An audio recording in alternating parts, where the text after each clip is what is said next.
This video is part 4 of the CISC 133 LAN switching and wireless case study. And we are now on step 3, which is layer 3 addressing. So we told ourselves we were going to create an IP scheme, label the interfaces, configure the interfaces with the proper layer 3 info, and then triple check for accuracy. So again, this is one of those spots where it's pretty easy to make a mistake. So let's create the IP scheme to begin with. If we look back at the study, the case study, it said we needed 1,000 workstations up here. We need 2 point-to-point IP addresses here, 2 here, and then 750 here. So these will be /24s. That's pretty easy to see. This will be a /30. That'll be a /30. But this one here will be the hard one. So we'll have to figure out what we want to do there. Well, if we need 1,000 hosts, one of the easiest ways is ask yourself, well, since the 0 bits represent the hosts, how many zeros do I need? Well, for every 0 I have 2 to that value. So if I take 2 to the 10th power, that will give me 1,024 hosts, which is what I need. So if I put 10 zeros in a row and fill in the rest with ones, I'll get the mask of 255, 255, 252.0. My inverted mask then would be, and I'm going to need this for OSPF, is if I take 255, 255, 255, 255, subtract the subnet mask, and that will get 003.255. So when I create my network statement for this network, that's my inverted mask. So what I'm going to do is I'm going to pause the video here real quick, and I am going to go through here and create an IP scheme and label each network with their appropriate network numbers and mask. So you can do this as well. Okay, we're back, and here is the scheme that I came up with. So we started with the 172.16/16. We said we needed 22 bits here for the network.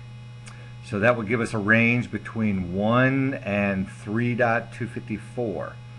So that's like having 4 Class C's in here. And if you think about it, if each Class C is about 250, then 4 Class C's would be about 1,000. So that works out right. So I gave this workstation .1, I'll give this switch 0.100, and we'll give the router 3.254. This is 4.0 with the /30. He's 4.1, 4.2.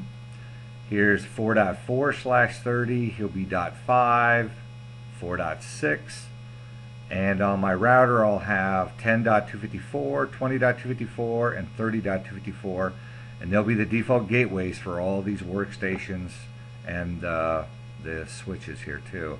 I gave the switches 30.100 and 30.101, and I forgot to give the workstations their IP addresses, but they'll be 10.1, 20.1, and 30.1. Alright, so I'll finish that up, and then we'll look at the next step, which is we'll have to actually configure these interfaces. So I'll stop the video here, I'll finish this out, and we will pick it up where we start configuring the devices with the IP addresses. So I finished giving the workstations IP addresses, and now we need to start working on giving the devices IP addresses. So I'll do a couple here just for example, and then we will pause the video and you can do those by hand.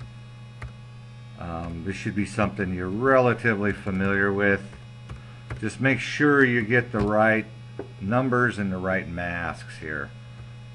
So the workstation will be 16.0.1, and the mask will be 255, 255, 252, and the default gateway will be 172.16.3.254. So his default gateway is going to be that guy right there. Okay, the switch, he'll get a IP address. Since there's only one VLAN, we'll put it on VLAN 1. So we say interface VLAN 1, IP address 172.16.0.100, I think we said. 255.255.252.0. Don't forget to do the no shut. And on the router,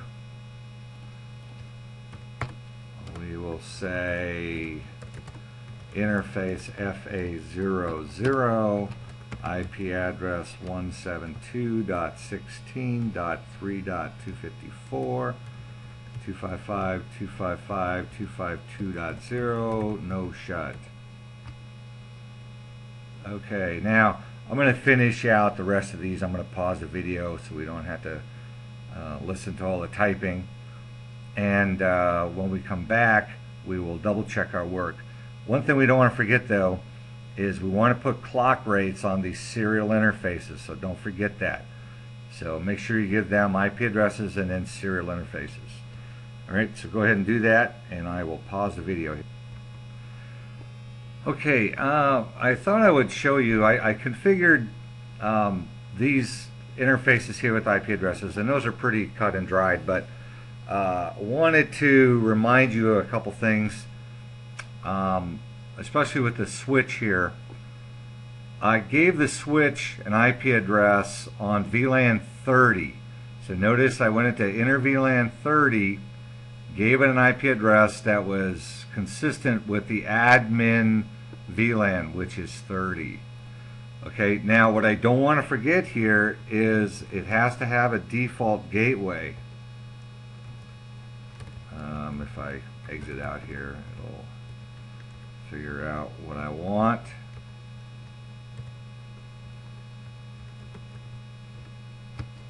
An IP. Sorry about that. And that has to be my router. So don't forget to give your switches a default gateway. Otherwise, we won't be able to access them outside VLAN 30. Okay, so the reason we have to give this switch a default gateway is so that if I'm up here on network 00 and I want to reach this VLAN, this switch has to have a default gateway. So don't forget that. So we'll do the same on the next switch.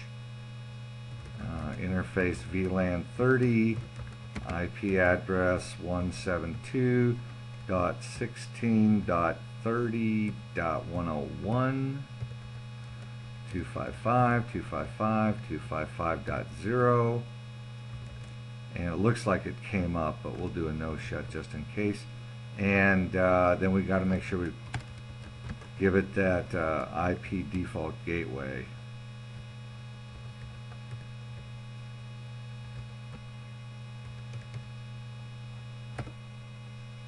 Okay, now that takes care of the switches. This router interface, this is the one we're going to have to do the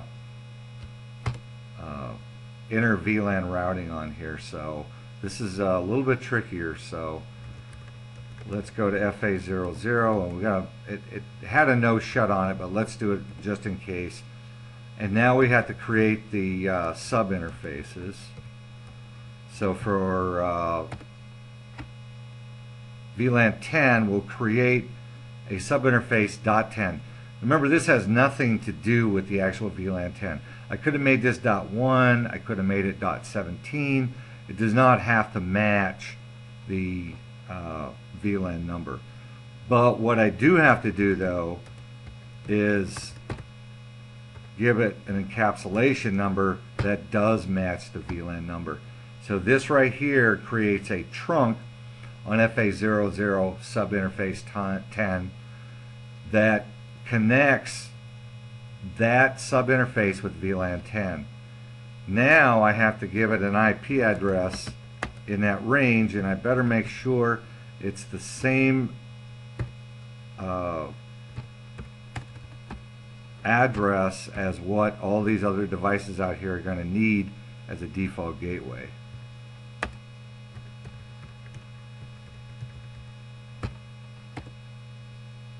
Okay, and so I'll do one for 20. We'll give that 20.254.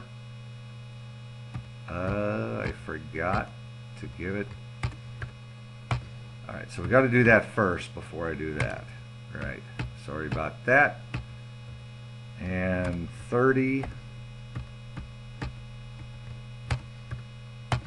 Encapsulate. And we give it an IP address of 30.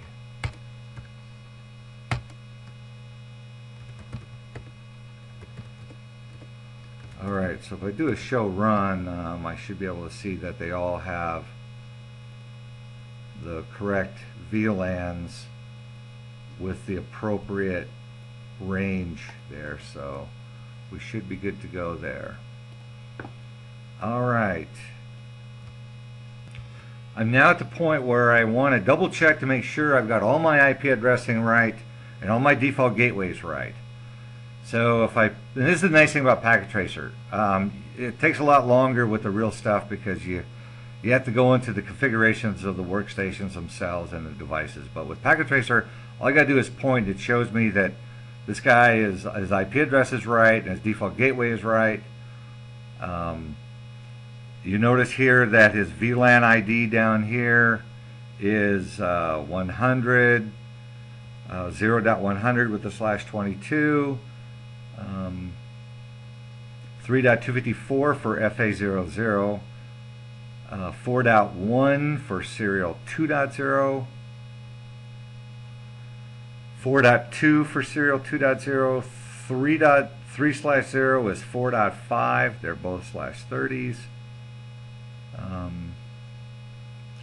So serial 30 is 4.6 with the /30, and my FA00 subinterfaces look good. I'll look at my workstations, 10.1 with the 10.254, 20.1 with the 20.254, 30.1 with the 30.254. So now that I've checked them manually, I'm going to check to make sure that I can ping from point to point. Now, I'm not going to be able to ping past my local routers, but I should be able to ping just on my local routers themselves, my local networks here. So point to point, I should be able to ping. And so far, it's looking pretty good. Now when I go down here, okay, good. Sometimes ARP takes a little while. Great.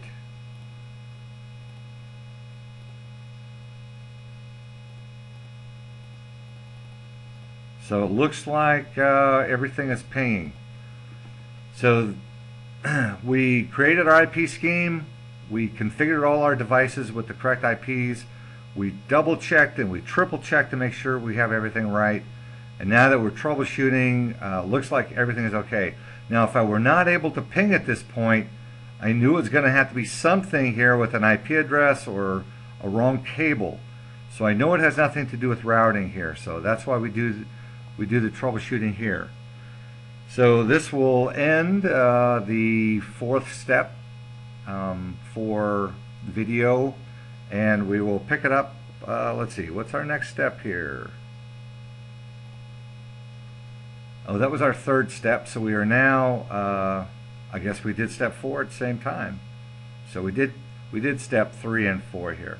So the next step will be routing.